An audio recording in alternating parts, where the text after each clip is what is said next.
Jadi hari ini saya datang ke Mapolda sebagai warga negara untuk memenuhi undangan dari Polda. Itu aja. Kita protokol kesehatan. Kita lakukan uji swab lurah dari Petamburan positif ya atau reaktif yang sekarang sudah kita rujuk ke Rumah Sakit Kramat Jati di pasal 93 di Undang-Undang Nomor 6 tahun 2018 tentang karantina kesehatan. Kita ketahui bersama bahwa Jakarta ini masih PSBB, masih berlangsung, bahkan diperpanjang PSBB masa transisi. Tindak lanjut, penyidik dalam perkara pelanggaran protokol kesehatan atas diselenggarakannya acara resepsi pernikahan putri dari HRS, tindak pidana pasal 95 Undang-Undang Republik Indonesia Nomor 6. Prof DKI bekerja berdasarkan peraturan yang ada. Ketika kita mendengar kabar ada sebuah kegiatan, maka secara proaktif mengingatkan tentang ketentuan yang ada. Dan ini dilakukan oleh Jakarta. Maka pelanggaran itu ditindak sesegera mungkin. Dalam waktu kurang dari 24 jam, Pemprov DKI menegakkan aturan. Artinya yang melanggar ya harus ditindak. Itulah yang kita lakukan. Jadi ini penyidik sudah mengirimkan surat kepada Gubernur DKI, dua Kapolda yang tidak melaksanakan perintah dalam menegakkan protokol kesehatan. Maka diberikan sanksi berupa pencopotan, yaitu Kapolda Metro Jaya. Kemudian yang kedua adalah Kapolda Jawa Barat. Tindak lanjut, penyidik dalam perkara pelanggaran protokol kesehatan atas diselenggarakannya acara resepsi pernikahan putri dari HRS. Jangan kita biarkan persatuan dan kesatuan bangsa itu hilang atau dikaburkan oleh provokasi dan ambisi yang dibungkus dengan berbagai identitas. Tidak satupun musuh yang dibiarkan, apalagi melakukan upaya-upaya berupa ancaman dan gangguan terhadap cita-cita luhur bangsa dan negara Indonesia. Sebab akibat ya adanya aksi maka ada reaksi. Jadi, kami sebagai umat Islam yang mencintai ulama tentu kami tersinggung. Kami tidak terima dengan tindakan atau perbuatan saudari Nikita Mirzani sebagai seorang public figure. Jadi saya belum pernah menemukan adanya fakta kenyataan di mana Habib Rizik Syihab itu nyenggol Nikita Mirzani. Pernyataan Nikita Mirzani yang diduga kuat mengandung unsur penghinaan dan penistaan kepada sosok ulama besar Al-Habib Muhammad Rizik bin Hussein Syihab. Kata kasar atau tidak kasar itu kan asumtif, tergantung siapa yang menilai, tergantung kultur masing-masing. Jadi kalau saya dalam video itu hanya memberikan pernyataan ataupun himbauan kepada saudari Nikita Mirzani untuk melakukan permintaan maaf, itu tidak layak dilakukan oleh seorang yang berpendidikan. Telah terjadi peningkatan yang signifikan kasus COVID-19. Pemerintah sebenarnya telah memperingatkan gubernur provinsi daerah khusus ibu kota Jakarta untuk meminta penyelenggara agar mematuhi protokol kesehatan. Sekali lagi, penegakan protokol kesehatan di ibu kota merupakan kewenangan pemerintah provinsi daerah khusus ibu kota Jakarta berdasar hierarki kewenangan dan peraturan perundang-undangan. Negara tidak boleh kalah dan tidak boleh melakukan pembiaran terhadap aksi-aksi pelanggar aturan. Bahwa pemerintah akan menindak tegas dan melakukan penegakan hukum bila masih melakukan pengumpulan massa dalam jumlah besar. Kepada aparat keamanan, pemerintah meminta untuk tidak ragu dan bertindak tegas. Pemerintah juga akan memberikan sanksi kepada aparat keamanan yang tidak mampu bertindak tegas.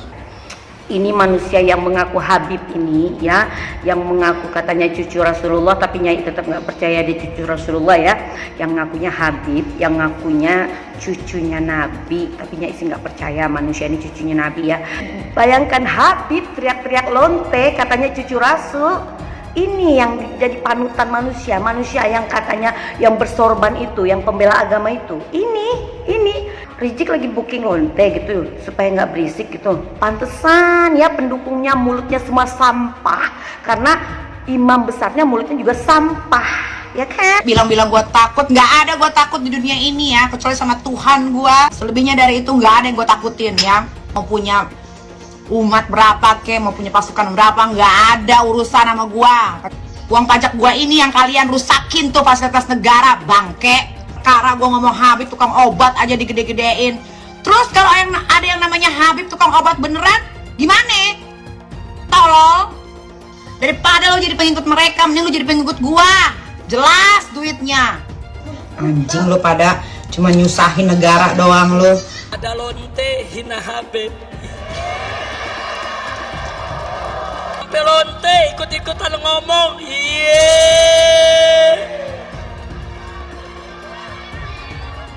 Saudara, saya nggak marah. Cuman ada umat yang marah. Ngancam mengepung lonte. Polisi kalang kabut jagain lonte. Iya. Kacau. Lonte hina Habib dijaga polisi. Ditangkap enggak? Dijagain. Iya. Jangan-jangan minta jatah kali.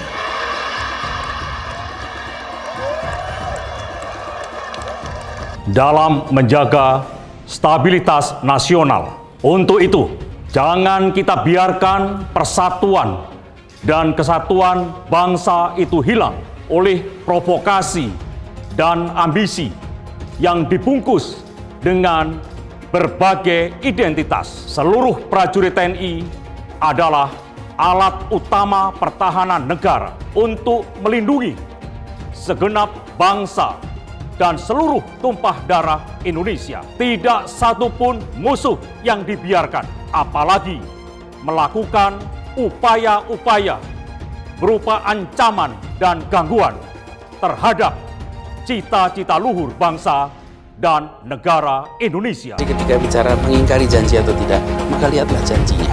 Janjinya apa? Kenyataannya apa? Jadi pemimpin itu berpihak dulu. Ada keberpihakan, dari keberpihakan dibuat mekanisme aturannya.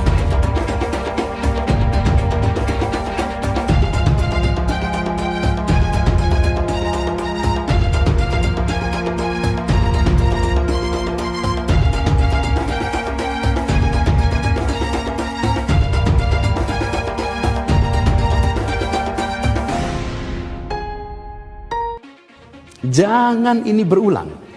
Jangan kita sampai kembali lagi.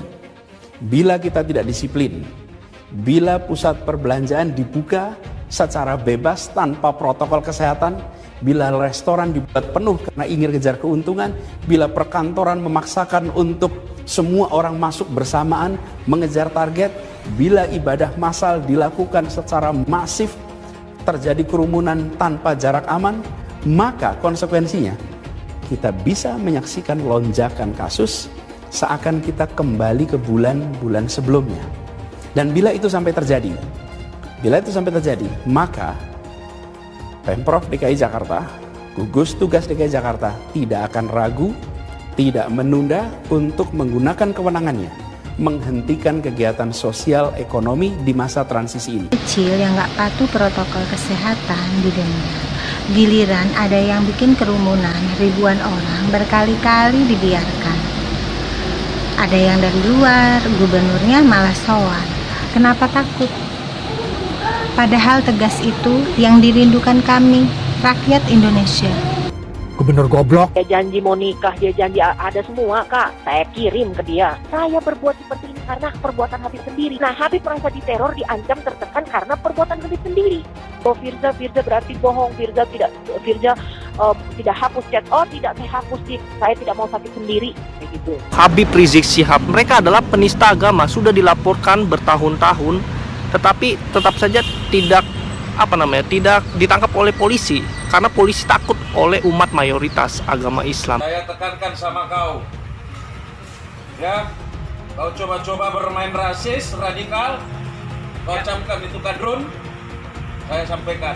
Saya mengajak seluruh elemen masyarakat, mari kita bersatu, berkumpul untuk mengusir FPI. Sudah saatnya kita bertindak, karena selama ini kita membiarkan mereka merajalela, bertindak seenak-enaknya, sesuka hatinya. Saya mengatakan perang dengan FPI, bubarkan FPI. Mari kita bersatu semuanya, bergerak untuk mengusir FPI dari Indonesia. Si Risi Gundruwo, para pengikut-pengikutnya semua adalah asu babi ngepet yang lapar sajen. Jangan ganggu Indonesia. Kalian tidak usah berkoar-koar. Itu si Risi Gundruwo imam apa? Imamnya FPI, tidak usah macam-macam. Lihat apa yang dilakukan front penghancur Islam. Lihat dengan ngancur-ngancurin sana sini. Pancasila Soekarno, ketuhanan ada di pantat. Anak Tuhan dari mana? Kalau Yesus anak Tuhan, bidangnya siapa? Besok di seluruh wilayah Indonesia akan katakan bahwa padahal dia minoritas. Dia mulai tahu pertama kafir, kedua goblok. Kitab Bible Kristen itu bohong. Saya bukan mengatakan Bible Kristen fiksi, Bible Kristen itu palsu. Karena di salib itu ada jin kafir. Karena di salib itu ada jin kafir. Karena di salib itu ada jin kafir. Haleluya. kemudian na'udzubillah min dzalik, Anda pilih orang kafir, berarti Anda telah menyerahkan urusan umat Islam ke tangan orang kafir. Gus Dur itu buta mata juga buta hati. Jarang, saya belum pernah nengok Cina kerasukan setan. Pernah tak Ahok itu kerasukan setan? Enggak, setannya juga pernah. Karena sesama setan dilarang saling menggoda. Saya nggak pernah mundur untuk kebenaran, keadilan, kejujuran. Dan peri kemanusiaan, gue nggak pernah mundur. Dan gue nggak pernah takut juga sama lu. Siapapun yang rasis, gue akan hadapin. Gue bilang. Karena rasis itu dia berperi kemanusiaan. Sama saya ditanya dulu kan, kamu nyesel nggak statement kamu di Pulau Seribu sehingga masih masuk penjara? Tidak pernah nyesel. Karena saya mengatakan kebenaran. Kalau itu ada ormas yang seperti itu, ya kita gebuk. Gebuk kita tendang. Sudah jelas itu. Jangan ditanyakan lagi. Hai teman-teman, saya mau memperlihatkan transaksi saya hari ini lakukan trading di eToro. Ini bukti transaksi saya untung $4.500 US, itu sekitar 68 juta rupiah. Semua keuntungan bisa saya dapatkan dengan fasilitas copy trading di eToro. Kalau saya bisa, kalian juga bisa guys. Oke, itu yang mau saya tunjukkan. Like video ini sekarang juga dan gunakan link di kolom deskripsi, maka kalian berhak dapat bonus kalian. Promo ini ada masa waktunya, jadi jangan ketinggalan. Bukan cuma itu saja, transaksi tidak dikenakan fee, baik itu investasi saham, trading forex, komoditas, bitcoin, dan lainnya. Kalian bisa melakukan transaksi berapa kali pun atau unlimited trading. Dan tidak ada fee sama sekali. Jika transaksi di tempat lain sudah berapa fee-nya. Setelah nonton video ini, ayo bergabung dengan eToro hari ini, gratis dan tidak ada minimal deposit. Pastikan kalian menggunakan link di kolom deskripsi untuk mendapatkan welcome bonus. Kalian bisa menggunakan bonus $100.000 di akun virtual untuk latihan. Bukan cuma itu, kalian akan dapat kelas trading online gratis senilai 3 juta rupiah atau $200 jika kalian deposit di bulan ini. Selamat menonton guys, enjoy! Hai semua, dengan saya Jonas Leong. Terima kasih banyak buat kalian penonton setia yang selalu menonton di channel ini. Saya secara personal sangat menghargai waktu kalian. Dan saya sudah menganggap kalian sebagai family karena kalian selalu support di channel ini. Bagi kalian yang selalu menuliskan opini kalian di kolom komen, saya baca komen kalian satu persatu. Saya baca komen kalian untuk mengetahui opini kalian, tanggapan kalian, dan masukan kalian sangat berguna untuk video selanjutnya. Terima kasih banyak buat kalian yang selalu menekan tombol like di awal video. Video seperti ini membutuhkan waktu dan juga research. Dan ini semua gratis untuk kalian. Jadi pastikan kalian menekan tombol like-nya, supaya saya mengetahui kalian menyukai konten yang saya bagikan. Dalam perkara pelanggaran protokol kesehatan, ya, atas terselenggaranya acara resepsi pernikahan dari saudara MRS, ya, di Petamburan kemarin. Kemudian memang kita melakukan penyelidikan dalam hal ini adanya tindakan protokol kesehatan dari tim gabungan antara Bareskrim dan Krimopolda Metro Jaya telah melayangkan surat undangan klarifikasi. Ya, ada 14 seperti disampaikan kemarin. Kita protokol kesehatan, kita lakukan uji swab antigen namanya. Ya. 1 orang lurah dari Petamburan positif. ya atau reaktif yang sekarang sudah kita rujuk ke Rumah Sakit Kramat Jati, ya, untuk kita lakukan uji mekanisme seperti biasa, uji lanjutannya. Karena memang pada saat kita lakukan swab antigen yang bersangkutan reaktif atau positif. Sementara dilakukan pemeriksaan klarifikasi. Yang pertama Bapak Gubernur sendiri DKI Jakarta, kemudian ada Wali Kota Jakarta Pusat, ada Kepala Biro Hukumnya juga ada, kemudian juga ada Kepala KUA Tanah Abang, juga ada Camat, RT, dan RW. Tadinya lurahnya ada, tapi lurahnya reaktif saya katakan tadi. Juga ada Pak Kasat Pol PP, juga ada Babin Kamtipmas di pasal 93 di Undang-Undang Nomor 6 tahun 2018 tentang karantina kesehatan. Kita ketahui bersama bahwa Jakarta ini masih PSBB, masih berlangsung, bahkan diperpanjang PSBB masa transisi. Tetapi terjadi satu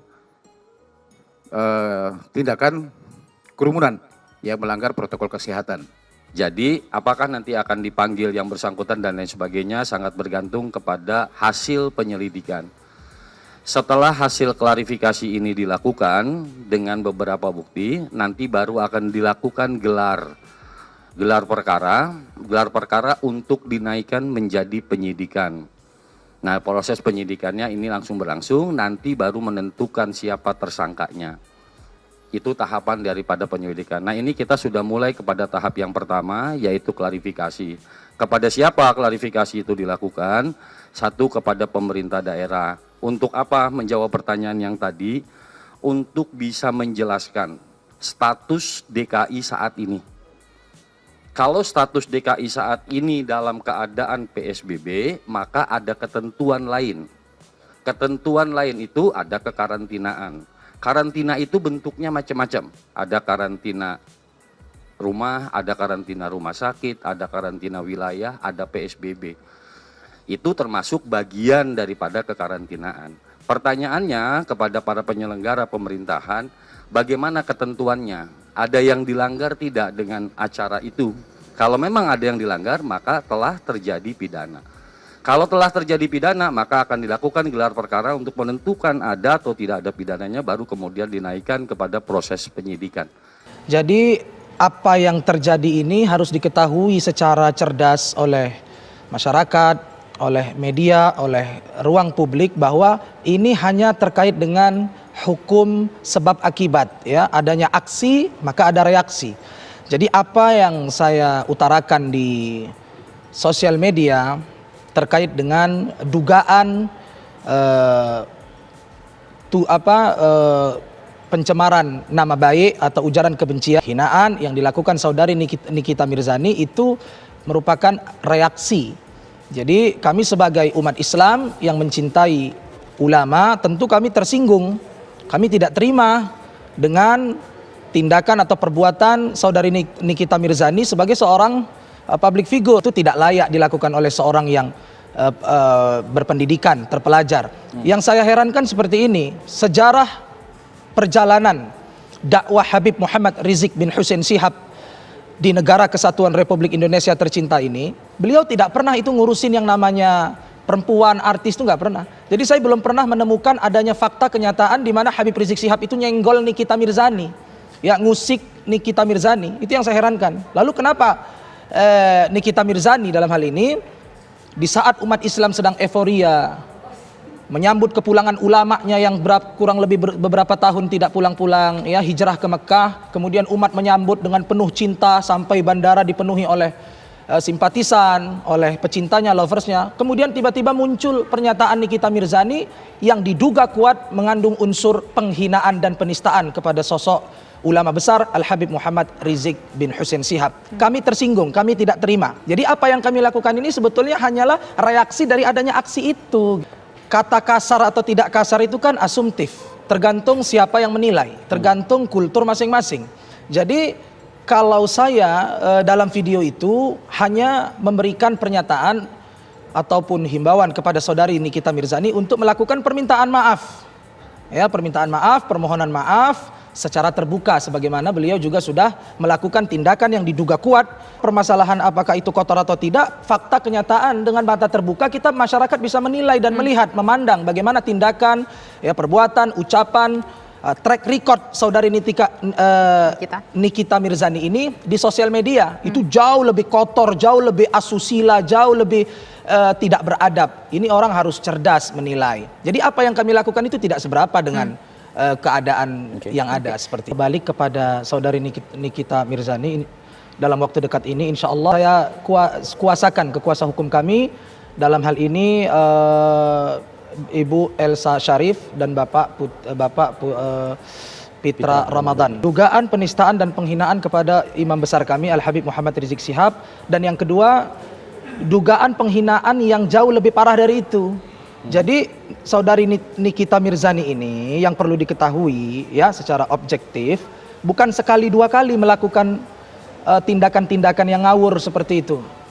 Di ruang publik, di tempat terbuka, di sosial media yang mencederai banyak pihak. Orang-orang yang melakukan tindakan-tindakan ngawur di luar batas etika dan norma ketimuran terkadang sulit untuk menggunakan cara-cara yang halus dan lembut, tetapi harus disikapi dengan sedikit tegas, keras, atau bahkan mungkin kasar supaya ada efek jera bagi yang bersangkutan untuk tidak mengulangi perbuatan itu lagi. Kenapa? Karena saya sebagai putra bangsa Indonesia yang cinta NKRI berasaskan Pancasila UUD 1945, saya tidak rela gitu ya jika ulama kami, imam besar kami, orang baik, orang soleh itu dicederai. Padahal kondisinya Habib Rizik Syihab tidak pernah mengusik Nikita Mirzani, tidak pernah usil terhadap yang bersangkutan. Nah, jadi bagi saya, singkat mohon maaf, saya pribadi Al-Faqir Mahir At-Tuwailibi ingin menyatakan bahwa jika siapapun ya di negara yang kita cintai ini tidak suka dengan Habib Rizik atau berbeda ijtihad, berbeda pendapat dalam urusan politik, silahkan, nggak apa-apa, itu konstitusional, dihargai pendapat kita, tapi tolong jangan serang atau hina personalnya. Kami tersinggung. Saya ingin menyampaikan dua hal. Yang pertama adalah bahwa ada dua Kapolda yang tidak melaksanakan perintah ya, dalam menegakkan protokol kesehatan, maka diberikan sanksi berupa pencopotan, yaitu Kapolda Metro Jaya ya. Kemudian yang kedua adalah Kapolda Jawa Barat.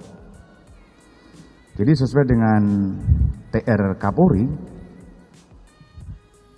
nomor ST 3222/11 Romawi Cap 2020 tanggal 16 November 2020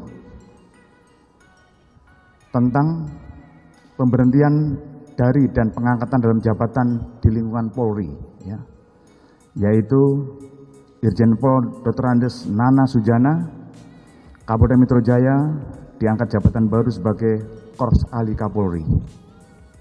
Kemudian Irjen Pol Dr. Muhammad Fadil Imran MSI, Kapolda Jawa Timur, diangkat jabatan baru sebagai Kapolda Metro Jaya. Kemudian yang kedua, yaitu Irjen Pol Dr. Andes Rudi Suwaryadi, Kapolda Jawa Barat, diangkat dalam jabatan baru sebagai Widya Iswara Kepolisian Utama tingkat 1 Sespim Lemdiklat Polri.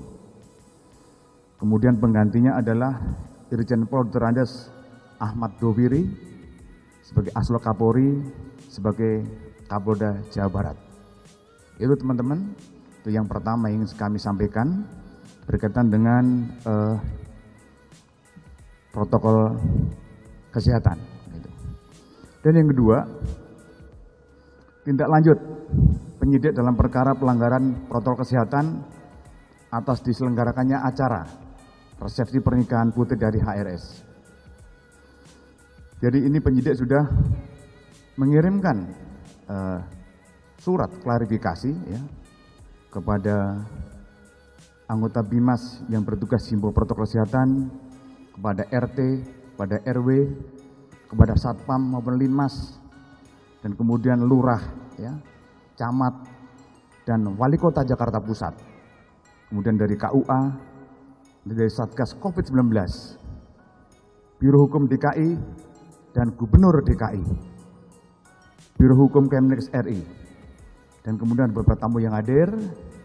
Dan ini rencana akan kita lakukan klarifikasi dengan dugaan tindak pidana pasal 95 Undang-Undang Republik Indonesia nomor 6 tahun 2018 tentang karantina kesehatan. Itu dua hal ya, ini teman-teman yang bisa kami sampaikan.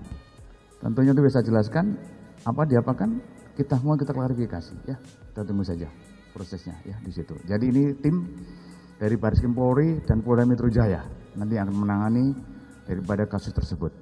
Sekian, terima kasih, selamat sore. Mencermati perkembangan satu pekan terakhir, telah terjadi peningkatan yang signifikan kasus COVID-19. Sementara pada saat yang sama, terjadi pula kerumunan massa dalam jumlah besar, terutama sejak hari Selasa, tanggal 10 hingga tanggal 13 November di wilayah DKI, Jakarta, dan Jawa Barat dan sekitarnya. Pemerintah menyesalkan terjadinya pelanggaran protokol kesehatan pada pelaksanaan pesta pernikahan dan peringatan Maulid Nabi Muhammad SAW di Petamburan, Jakarta Pusat, di mana pemerintah sebenarnya telah memperingatkan Gubernur Provinsi Daerah Khusus Ibu Kota Jakarta untuk meminta penyelenggara agar mematuhi protokol kesehatan. Sekali lagi, penegakan protokol kesehatan di Ibu Kota merupakan kewenangan pemerintah provinsi daerah khusus Ibu Kota Jakarta berdasar hierarki kewenangan dan peraturan perundang-undangan. Kita semua, pemerintah dan seluruh elemen masyarakat, dalam 8 bulan terakhir telah mengerahkan seluruh daya dan upaya untuk mengatasi COVID-19 yang telah memakan ribuan korban jiwa. Ratusan tenaga kesehatan, baik dokter maupun perawat, telah menjadi pahlawan dari upaya kita berperang melawan COVID-19. Upaya-upaya ke arah itu telah menunjukkan hasil positif, di mana di tengah masyarakat telah tumbuh kesadaran untuk menjaga jarak, memakai masker, dan rajin mencuci tangan dengan sabun. Bahkan dari data di seluruh dunia, Indonesia termasuk yang sangat baik dalam angka kesembuhan dan jumlah penduduk yang terinfeksi COVID. Jauh di bawah rata-rata dunia, tapi kesembuhannya di atas rata-rata dunia, sehingga Indonesia dianggap oleh dunia sebagai yang baik. Namun, pelanggaran secara nyata protokol kesehatan dengan berkumpulnya ribuan orang dalam sepekan terakhir ini bisa membuyarkan segala upaya yang telah kita lakukan 8 bulan terakhir. Orang yang sengaja melakukan kerumunan massa tanpa mengindahkan protokol kesehatan berpotensi menjadi pembunuh potensial terhadap kelompok rentan. Pemerintah mendengar dan mendapatkan banyak keluhan serta masukan dari berbagai kalangan, seperti dari para tokoh agama dan tokoh masyarakat, dari purnawirawan TNI dan Polri, dari dokter, dari relawan, serta kelompok-kelompok masyarakat sipil yang bergelut dengan perjuangan kemanusiaan dalam mengatasi COVID-19. Atas praktik pelanggaran protokol kesehatan termasuk penggunaan dan pengrusakan fasilitas umum, mereka mengeluh seakan perjuangan mereka itu dianggap tidak dihargai sama sekali. Bahkan mereka mengatakan negara tidak boleh kalah dan tidak boleh melakukan pembiaran terhadap aksi-aksi pelanggar aturan, pembangkangan, premanisme, dan pemaksaan kehendak, serta tindakan-tindakan lain yang dapat mengoyak persatuan dan kesatuan bangsa dan negara. Oleh karena itu, pemerintah memperingatkan kepada para kepala daerah, pejabat publik, aparat, dan masyarakat di seluruh Indonesia bahwa pemerintah akan menindak tegas dan melakukan penegakan hukum bila masih melakukan pengumpulan massa dalam jumlah besar, khusus kepada tokoh agama dan tokoh masyarakat. Diharapkan untuk memberikan contoh dan teladan kepada semua warga agar mematuhi protokol kesehatan. Indonesia adalah negara demokrasi, sehingga setiap warga negara mempunyai hak dan kebebasan untuk berekspresi, berkumpul, dan beraktivitas. Tetapi jangan lupa bahwa Indonesia juga adalah negara nomokrasi, negara hukum. Penggunaan hak individu tidak boleh melanggar hak warga masyarakat lainnya, sehingga harus tetap dilakukan sesuai dengan aturan hukum agar kehidupan berbangsa dan bernegara berjalan aman, harmonis, tentram, dan damai.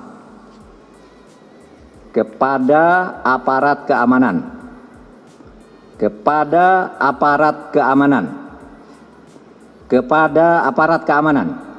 pemerintah meminta untuk tidak ragu dan bertindak tegas dalam memastikan protokol kesehatan dapat dipatuhi dengan baik.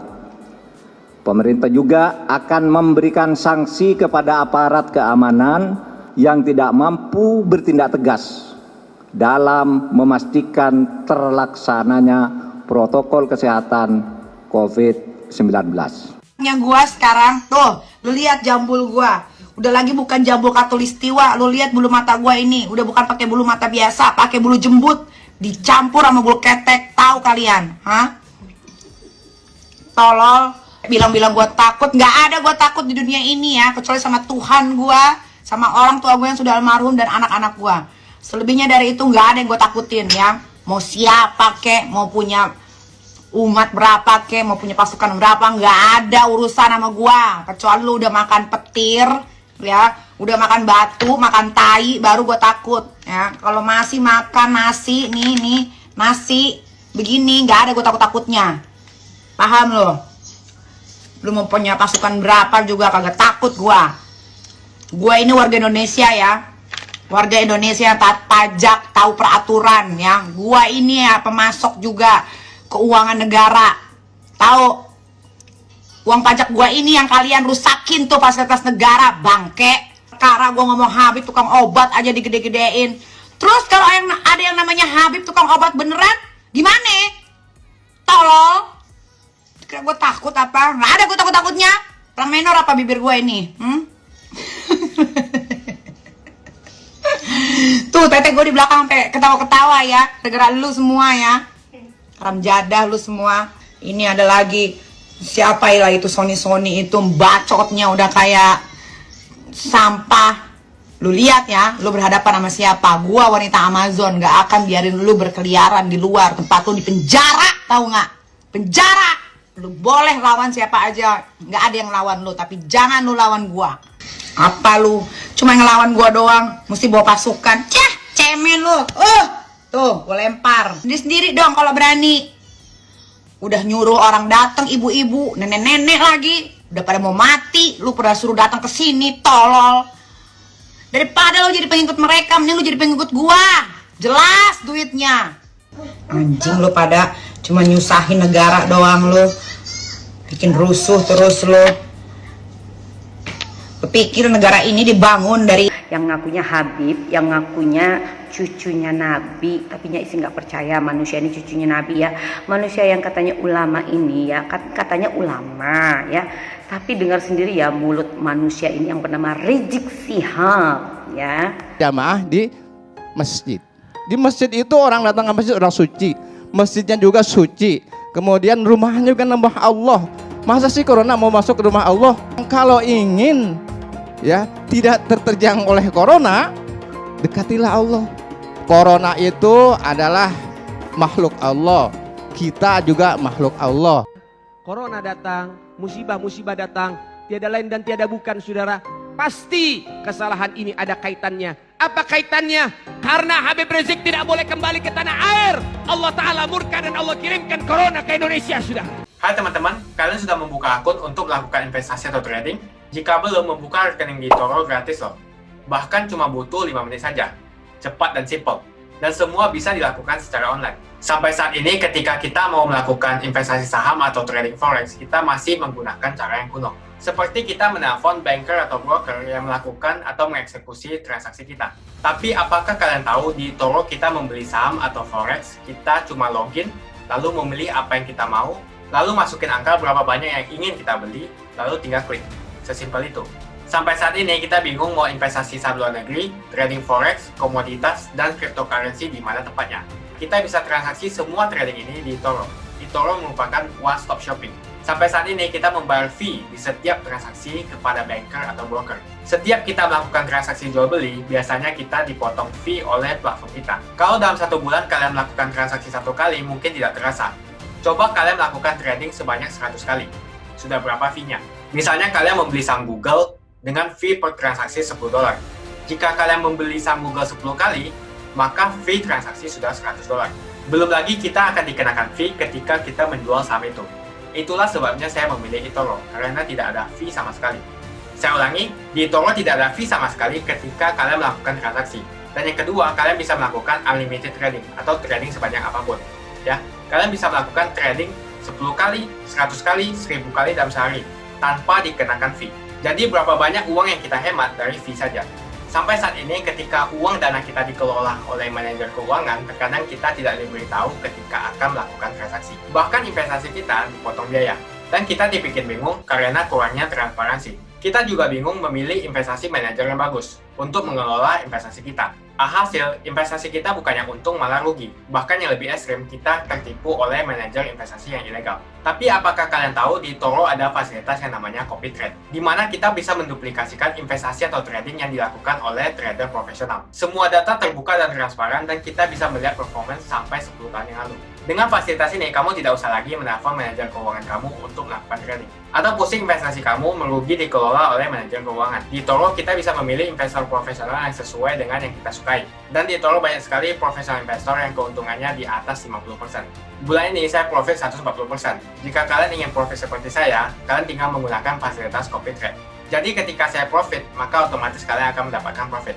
Mau beli saham Google, 1 unitnya mahal. Di eToro kalian bisa beli di bawah 1 unit atau pecahan unit. Contohnya kita membeli saham Google dengan hanya $50 saja, yaitu 0,02 unit. Di platform lain, kalian diwajibkan untuk membeli minimal 1 unit atau $1.500 untuk saham Google. Dengan $50 atau Rp700.000 saja, kalian sudah bisa memiliki saham Google. Menarik bukan? Saya sudah lama menggunakan eToro dan minggu ini saya profit 140%. Jadi bergabunglah dengan eToro dan mulai profit hari ini. Jadi apa yang kalian tunggu? Mendingan kalian cobain sendiri aja deh. Tutorial bisa kalian cek di kolom deskripsi dan kalian harus menggunakan link di kolom deskripsi untuk mendapatkan welcome bonus. Jika tidak, maka tidak akan mendapatkan bonus. Dan gunakan bonus $100.000 di akun virtual Anda untuk mengenal lebih jauh tentang eToro atau bisa digunakan untuk latihan. Bukan cuma itu, kalian akan dapatkan kelas trading gratis yang nilainya Rp3 juta jika kalian deposit di bulan ini. Kasih banyak buat kalian yang nggak skip dan nonton video ini sampai habis. Saya secara personal sangat menghargai waktu kalian. Makasih banyak buat kalian yang sudah tekan tombol subscribe dan makasih banyak buat kalian yang sudah tekan tombol loncengnya. Jangan lupa bagikan informasi ini ke teman atau family Anda. Mungkin teman atau family Anda membutuhkan investasi ini. Oke guys, sekian dulu dari saya. Jangan lupa follow Instagram saya di @johannesleongofficial untuk kata-kata motivasi setiap harinya. Bagi kalian yang termotivasi nonton video ini, Ayo like video ini dan subscribe di channel ini. Dan buat kalian yang sudah subscribe di channel ini, jangan lupa tekan tombol loncengnya supaya kalian mendapatkan notifikasi setiap kali saya upload video. Hai teman-teman, terima kasih banyak buat kalian yang sudah menekan tombol join atau sudah bergabung di channel YouTube Jonas Liong. Ini adalah salah satu feature dari YouTube di mana kalian bisa mensupport channel Jonas Liong untuk lebih semangat membuat konten-konten lainnya.